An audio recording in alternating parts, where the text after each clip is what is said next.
नमस्कार। क्रिसमस की ढेर सारी शुभकामनाओं के साथ मैं हूं राजीव मिश्रा।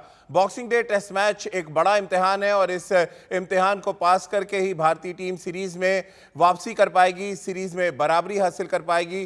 क्या ये सब कुछ इतना आसान होगा? मेलबर्न की महाभारत जीतना कितना मुश्किल होगा भारतीय टीम के लिए और ऑस्ट्रेलियाई टीम इस मुकाबले के लिए कितनी तैयार है, ये आपको बताएंगे। साथ ही आपको उन चेंजेस के बारे में बताएंगे जो 4 बड़े बदलाव किए गए हैं दूसरे टेस्ट मैच के लिए, उस पर भी बातचीत करेंगे। और सबसे बड़ा और अहम बदलाव जो देखने को मिला है वो है कि जिस तरह से रिद्धिमान साहा को टीम से बाहर किया गया और ऋषभ पंत को टीम में लाया गया, ये एक बड़ा बदलाव है। भारतीय टीम ने एडिलेड में खराब बल्लेबाजी की थी, इसके बावजूद क्यों टीम में 5 गेंदबाजों को जगह दी गई, इन सभी मुद्दों पे डिटेल में बात करेंगे। मेलबर्न की पिच के बारे में क्या कुछ असेसमेंट है अजिंक्य रहाणे का, और अजिंक्य रहाणे ने अपनी प्रेस कॉन्फ्रेंस में किस तरह से मैच जीतने की रणनीति के बारे में खुलासा किया, इन सभी मुद्दों पर बातचीत करेंगे। हमारे साथ 2 खास मेहमान जुड़ेंगे। हमारे साथ राजकुमार शर्मा जी होंगे और रितेंद्र सोडी होंगे अब से कुछ ही देर में हमारे साथ। इनसे हम चर्चा शुरू करें। पहले टेस्ट मैच की अगर बात करें और पहले टेस्ट मैच की पहली पारी की बात करें, चेतेश्वर पुजारा ने क्रीज पर काफ़ी टाइम बिताया था और इस बात की उम्मीद की जा रही थी कि वो एडिलेड में बड़ा स्कोर बनाएंगे, लेकिन वहां पर उनका बल्ला नहीं चला। अब वो एक ऐसे मैदान पर हैं जहां पर पिछले दौरे पे वो शतक लगा चुके हैं। और रितेंद्र, क्या वाकई सेंटर क्लॉज के तौर पे देख रहे होंगे चेतेश्वर पुजारा को कप्तान अजिंक्य रहाणे, क्योंकि एकमात्र एक्सपीरियंस बैट्समैन की अब बात करें, क्योंकि इस टीम में अब विराट नहीं है, इस टीम में मोहम्मद शमी नहीं है, एक्सपीरियंस की बात करें और ऑस्ट्रेलिया के दौरों पे रन बनाने की बात करें तो आंख बंद करिए तो सिर्फ चेतेश्वर पुजारा ही नजर आ रहे हैं। यानी कि सेंटर क्लॉज इस बॉक्सिंग डे टेस्ट मैच में टीम इंडिया के लिए चेतेश्वर पुजारा ही बन सकते हैं। जी हाँ राजीव, सेंटा क्लॉज का आपने नाम लिया। जी हाँ, बिल्कुल चेतेश्वर पुजारा है। मुझे लगता है सचिन तेंदुलकर भी इस समय चेतेश्वर पुजारा ही हैं, क्योंकि उनको रिस्पॉन्सिबिलिटी लेनी होगी। एक्सपीरियंस उनके साथ है, ऑस्ट्रेलिया में पहले खेले भी हुए हैं, रन्स बनाए हैं। पिछला टेस्ट मैच इतना अच्छा उनके लिए नहीं गुजरा है, लेकिन उनके पास टैलेंट है, उनके पास वो सब है। अगर हम टेक्निक की बात करें, अगर पेशेंस की बात करें, वो सब चेतेश्वर पुजारा में घूट घूट के भरा हुआ है। तो जी हाँ, बहुत उम्मीद होगी पूरे देश को पुजारा से। और अगर पुजारा लंबा नॉक खेलते हैं, सेंचुरी जड़ते हैं, तो जिस तरह की हमारी सक्षम बॉलिंग है, प्रेशर ऑस्ट्रेलिया पे आ सकता है। राजकुमार जी, एक बड़ा जो इंपॉर्टेंट सवाल जहन में आता है वो ये है कि क्या चेतेश्वर पुजारा के इर्द गिर्द भारतीय बल्लेबाजी घूमेगी, क्योंकि एक बल्लेबाज शॉर्ट है, इस पर आगे हम बात करेंगे, लेकिन बाकी की जो बैटिंग है, अगर चेतेश्वर पुजारा क्रीज पे हैं तो हम उम्मीद कर सकते हैं कि एक बड़ा स्कोर बनेगा। नहीं, अगर चेतेश्वर पुजारा का विकेट निकला तो एक बार फिर प्रेशर में होगी भारतीय बल्लेबाजी। बहुत बड़ी जिम्मेदारी है राजीव चेतेश्वर पुजारा के ऊपर, क्योंकि आपने बिल्कुल सही कहा, विराट कोहली भी नहीं है और उन्हीं के अराउंड ही रिवॉल्व करेगी भारतीय बल्लेबाजी, क्योंकि वो एक ऐसा स्तंभ है भारतीय बल्लेबाजी के कि वो एक एंड संभाल कर रखते हैं। उनके पास पेशेंस है, टेम्परामेंट है और टेक्निक है काउंटर करने के लिए हॉस्टाइल जो ऑस्ट्रेलिया का अटैक है उसके सामने। तो उनकी बल्लेबाजी बहुत इंपॉर्टेंट होगी और बहुत निर्णायक भी मैं कहूँगा होगी। उनका विकेट बहुत इंपॉर्टेंट होगा ऑस्ट्रेलिया के लिए, और ये ऑस्ट्रेलियंस भी जानते हैं कि अगर चेतेश्वर पुजारा का विकेट हमने जल्दी लिया तो वो इंडिया के ऊपर प्रेशर बना सकते हैं। बिल्कुल, चलिए एक नजर डाल लेते हैं, क्योंकि अजिंक्य रहाणे ने विराट कोहली के नक्शे कदम चलते हुए अपनी प्लेइंग 11 एक दिन पहले ही बता दी है। इस प्लेइंग 11 में जो सबसे हैरान करने वाली बात है कि एडिलेड में बल्लेबाजी फेल हुई थी, लेकिन बल्लेबाजी को थोड़ा सा कमजोर किया गया। 5 गेंदबाजों के साथ भारतीय टीम इस अहम मुकाबले में मैदान पर उतर रही है। शुभमन गिल, मयंक अग्रवाल पारी की शुरुआत करेंगे। शुभमन गिल का ये डेब्यू मैच होगा। इसके अलावा अब बात कर लें मिडिल ऑर्डर में, ये 3 आपको नाम नजर आएंगे। नंबर 3 पे पुजारा, 4 पे हनुमा विहारी और 5 पे अजिंक्य रहाणे।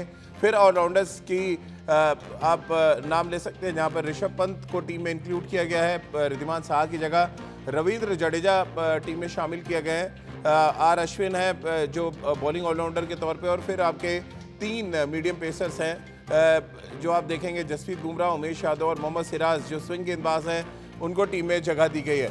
अब जो बड़ा सवाल जहन में आता है, ये टीम आप लगातार देख रहे हैं और ये एक ऐसी टीम है जिससे आप उम्मीद तो कर सकते हैं, लेकिन ये उम्मीद कितनी मैदान पर काम आती है देखना बहुत इंपॉर्टेंट होगा, क्योंकि एक अलग तरीके की टेस्ट टीम नजर आ रही है, एक अलग तरीके के टेस्ट कैप्टन की रणनीति नजर आ रही है। और राजकुमार जी, एक बल्लेबाज शॉट से खेलना कितना सही आप मान रहे हैं इसको? ये टेस्ट मैच से पहले तमाम क्रिकेट फैंस भी जानना चाह रहे हैं कि एडिलेड में बल्लेबाजी फ्लॉप हुई थी, गेंदबाजी नहीं। आप गेंदबाजी की ताकत बढ़ा रहे हैं, बल्लेबाजी कम कर रहे हैं।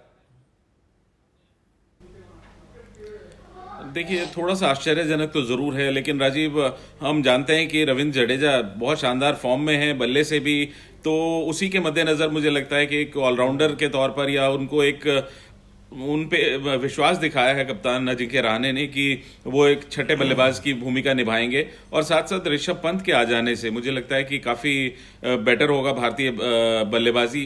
तो कुल मिला के एक चांस लिया है अजिंक्य रहाणे ने, और उसमें बॉलिंग भी स्ट्रांग हो रही है, और एक रविंद्र जडेजा के रूप में एक अच्छा ऑलराउंडर टीम में आ रहा है, जो कि एक बहुत ही शानदार फील्डर भी हैं, अच्छे बल्लेबाज हैं, और बॉलिंग से भी कंट्रीब्यूट करते हैं। बिल्कुल, लेकिन रितेंद्र, वही परेशानी है कि आपके टॉप 5 बैट्समैन जो खेल रहे हैं, उनमें से किसी ने भी रन नहीं बनाया है पिछले मैच में, और ऐसे में आप एक बल्लेबाज कम कर रहे हैं। ये एक सवाल है लोगों के जहन में कि पॉजिटिविटी दिखाने के चक्कर में, कि आप बहुत पॉजिटिव सोच के साथ जा रहे हैं, आप 5 गेंदबाज खिलाना चाहते हैं, इसका मतलब ये नहीं कि आप अपने आप को एक्सपोज कर दें। क्या यहाँ पे भारतीय टीम के एक्सपोज होने का डर है एक बार फिर? देखिए राजीव, प्रेशर तो भारत पे है, इसमें तो कोई दो राय नहीं है। और जिस तरह एडिलेड में टीम खेली थी, और जो अब 11 हम देख रहे हैं बॉक्सिंग डे टेस्ट मैच के लिए, ऐसा लग रहा है एक और टीम भारत से रवाना कर दी गई है ऑस्ट्रेलिया के लिए, क्योंकि ये स्वीपिंग चेंजेस हैं। इतने चेंजेस आप अमूमन देखते नहीं हैं। और जैसे रविंद्र जडेजा खेल रहे हैं, एक ऑलराउंडर रविंद्र जडेजा ने अपने आप को वनडे T20 में बहुत अच्छा एस्टैब्लिश किया है, लेकिन कहीं ना कहीं रेड बॉल के साथ अभी भी बहुत कुछ करना बाकी है। तो उनको खिलाना ये दर्शाता है कि प्रेशर भारत पे है, और युवाओं को मौका मिल रहा है। अगर गिल जैसे अब पुष्टि हो गई है वो खेलेंगे, उनके लिए बहुत बड़ा मौका है। मेक और ब्रेक, बहुत बातचीत हो रही है, वो क्या करेंगे ये देखना इंटरेस्टिंग होगा। मोहम्मद सिराज ने IPL में आग लगाई है, अब लाल बॉल उनके हाथ में होगा, वो क्या करेंगे। तो जी हां, रवि शास्त्री ने ये टीम तो अब चुन ली है, लेकिन समय बताएगा कि ये डिसीजन सही है या गलत। बिल्कुल, चलिए, और ये भी देखना बहुत दिलचस्प होगा कि ये अजिंक्य रहाणे की टीम है या कोच रवि शास्त्री की, इस पे भी आगे डिटेल में बात करेंगे। तो आपके सामने लगातार टीम चल रही है, और इस टीम पे बहुत ज़्यादा चर्चा होने वाली है आने वाले समय में, क्योंकि टीम में एक बल्लेबाज कम है, लेकिन जो टीम में चुने गए हैं वो बल्लेबाजी कर सकते हैं। ये बड़ा इंपॉर्टेंट फैक्टर है कि बल्लेबाजी कर सकते हैं, रन बना सकते हैं। वो रन बनाते हैं या नहीं, ये भी एक बड़ा अहम सवाल है। और राजकुमार जी, खासतौर से ऋषभ पंत की बात करें, ऑक्सीजन मिली है एक तरह से उनको, जिस तरह के खराब फॉर्म से, खराब दौर से गुजर रहे हैं, और ऑस्ट्रेलिया उन जगहों में से एक है जहां पे वो अच्छा करते हैं, क्योंकि बॉल बैट पे आता है और वो बहुत शानदार स्ट्रोक प्लेयर हैं। क्या वो अपना नेचुरल गेम खेल के अपनी जगह को सीमेंट कर सकते हैं? क्योंकि पिछले ऑस्ट्रेलिया दौरे पे ये कहा जा रहा था कि हमें दूसरा महेंद्र सिंह धोनी मिल गया, लेकिन सडनली एक बड़ा डिप देखने को मिला था उनके ग्राफ में। बिल्कुल राजीव, देखिए, ऋषभ पंत एक ऐसे प्लेयर हैं जो अपना नेचुरल गेम ही खेलेंगे, कोई भी परिस्थिति हो। वो उन्हें जो जिस तरह अपनी गेम खेलना आता है वो उसी तरह खेलते हैं, बहुत ज़्यादा प्रेशर नहीं लेते हैं, और शायद ये ठीक भी है उनकी बल्लेबाजी के लिए, क्योंकि वो उस तरह का बल्लेबाज है कि अगर वो बहुत ज़्यादा डिफेंसिव होकर खेलते हैं तो उनके रन नहीं बनते हैं। वो शुरू से एक अटैकिंग बैट्समैन है, और कहीं ना कहीं इस मैच में भारत एक्सपेक्ट भी करेगा उनसे इस तरह की बल्लेबाजी, क्योंकि काउंटर अटैक करना होगा। ऑस्ट्रेलिया के पास काफ़ी हॉस्टाइल तेज गेंदबाज हैं, और उनको किसी न किसी प्लेयर को काउंटर जरूर करना पड़ेगा। तो मेरे ख्याल से ऋषभ पंत उस रोल के लिए सबसे बेहतर खिलाड़ी हैं, और शानदार फॉर्म भी दिखाई उन्होंने। जब 3 डे मैच हुआ था तो उन्होंने अच्छे रन बनाए हैं, तो कॉन्फिडेंस भी हाई होगा उनको। और साथ साथ ये भी उन्हें पता है कि अगर मैं यहाँ पे अच्छा परफॉर्मेंस करता हूँ तो मेरी जगह पक्की हो सकती है टेस्ट टीम में।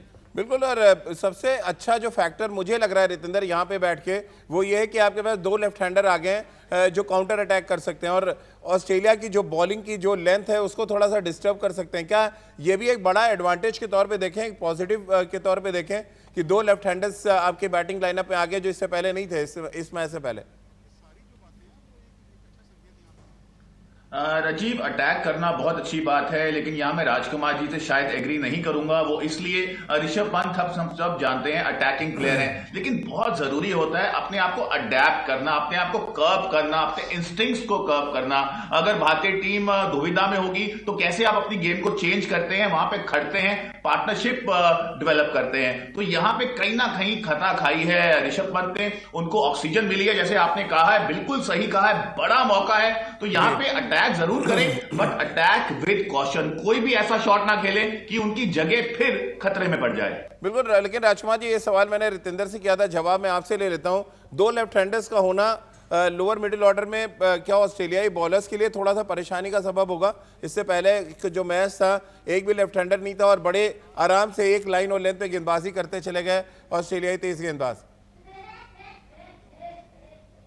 देखिए, डिस्टर्ब तो जरूर होते हैं राजीव। कोई भी गेंदबाज जब एक राइट हैंडर और लेफ्ट हैंडर को गेंदबाजी करनी होती है, क्योंकि एक पर्टिकुलर आप लाइन पकड़ लेते हैं। जैसा कि इंडिया की सेकंड इनिंग में आपने देखा कि हेजलवुड और मिचेल स्टार्क और कमिंस ने जिस तरह एक ही जगह से सारे बैट्समैन को आउट किया, तो वहीं पर अगर लेफ्ट हैंडर होता है तो आपको अपनी लाइन चेंज करनी पड़ती है और थोड़ा सा अनसेटल होता है बॉलर। तो कहीं ना कहीं ये एडवांटेज तो दो लेफ्ट हैंडर के आने से भारत को मिलेगा। चलिए, अब जरा सुनवा देते हैं आपको अजय रहाणे, जो इस मैच में भारतीय टीम की कप्तानी करेंगे। ये बतौर कप्तान उनका तीसरा मुकाबला होगा। इससे पहले 100% रिकॉर्ड है अजय रहाणे का। 2 मैचेस में उन्होंने कप्तानी की विराट कोहली की अनुपस्थिति में और दोनों ही मुकाबले जीते अजय रहाणे। तो आपने सुना, एक तरफ टिम पेन थे जो ऑस्ट्रेलिया के कैप्टन है, उनका ये मानना है कि भारतीय टीम के पास कई खतरनाक खिलाड़ी हैं जो इस सीरीज में भारतीय टीम को वापसी दिला सकते हैं। वहीं बॉक्सिंग डे टेस्ट मैच की अहमियत और जिस तरह से सीरीज में भारतीय टीम पीछे है उसके बारे में भी अजय रहाणे ने खुलकर बातचीत की। और सबसे इंपॉर्टेंट फैक्टर है राजकुमार जी कि पार्टनरशिप डेवलप नहीं हुई एडिलेड में, और इस वजह से हम लगातार अच्छी गेंदबाजी करके भी प्रेशर में थे, हम अच्छे सेशंस जीत कर भी टेस्ट मैच हार गए। कितना इंपॉर्टेंट आप देख रहे हैं? एक तो ओपनिंग पेयर है आपका एकदम नया है, उसके अलावा बॉलिंग पेयर की बात करें, वहां पर भी सिराज को डेब्यू करने का मौका मिल रहा है। क्या रीजन आप देख रहे हैं? पहले तो मैं सिराज पे आना चाहूंगा कि नवदीप सैनी जो ज्यादा एक्सपीरियंस है उनके ऊपर तवज्जो दी गई मोहम्मद सिराज को। देखिए राजीव, जहां तक बात है नवदीप सैनी और मोहम्मद सिराज के बीच में, तो शायद एडवांटेज कहीं ना कहीं स्विंग का मिला है सिराज को, क्योंकि हमने देखा कि जिस तरह की गेंदबाजी उन्होंने आईपीएल में भी की थी, दो वो एक डिफरेंट फॉर्मेट है, लेकिन उन्होंने दर्शाया कि उनके पास स्विंग है, उनके हाथ में स्विंग है और वो बहुत एक इंपॉर्टेंट रोल प्ले कर सकते हैं। इसीलिए क्योंकि स्टार्टिंग में अगर वो शुरुआती विकेट लेकर दें भारतीय टीम को, तो हम एक प्रेशर बना सकते हैं ऑस्ट्रेलिया के ऊपर, जो कि बहुत जरूरी है, क्योंकि अगर एक लंबी पार्टनरशिप ओपनिंग स्टैंड की हो जाती है तो बहुत प्रेशर आ जाता है स्पिनर्स पर भी, और उसी के मद्देनजर मुझे लगता है स्विंग के मद्देनजर उनको खिलाया गया है। रितेंद्र, बहुत संक्षेप में क्या देख रहे हैं आप यहाँ से टेस्ट मैच की जो प्लेइंग 11 को देखते हुए? कप्तान की आपने लैंग्वेज भी सुनी, कैसे आप देख रहे हैं भारतीय टीम के प्रिपरेशन को बॉक्सिंग डे टेस्ट मैच के लिए? जी, सबसे पहले ऑस्ट्रेलिया हल्के में नहीं ले रहा है भारत को, वो जानता है भारत के पास क्षमता है। और जी, जैसे अभी हम लेफ्ट हैंडर्स की बात कर रहे थे, आपने सही कहा, लेफ्ट हैंडर्स का होना बहुत सिनारियो को चेंज कर सकता है अगर हम बॉलिंग लेंथ की बात करते हैं। लेकिन मेरा पर्सनल ओपिनियन है कि लेफ्ट हैंडर तक ज्यादा प्रेशर जाना ही नहीं चाहिए। द क्रक्स ऑफ रन बनानी चाहिए अजिंक्य रहाणे को, पुजारा को। अगर ये दोनों लंबे रन बनाते हैं, ये टेस्ट मैच हम जीत रहे हैं। बिल्कुल, और साथ ही इस बात को भी जहन में रखना पड़ेगा कि एक नए सिरे से सीरीज की शुरुआत करें। एडिलेड जो टेस्ट मैच था उसको साइड करें और ये सोचकर मैदान पे उतरें कि 3 टेस्ट मैचों की सीरीज है, जिसका पहला मैच मेलबर्न में खेला जाएगा, बॉक्सिंग डे टेस्ट मैच है, और आप पंच लगाने के लिए पूरी तरह से तैयार हैं। बहुत बहुत शुक्रिया रितेंद्र आपका और राजकुमार जी आपका हमारे साथ जुड़ने के लिए। तो हमारी इस खास पेशकश में फिलहाल इतना ही।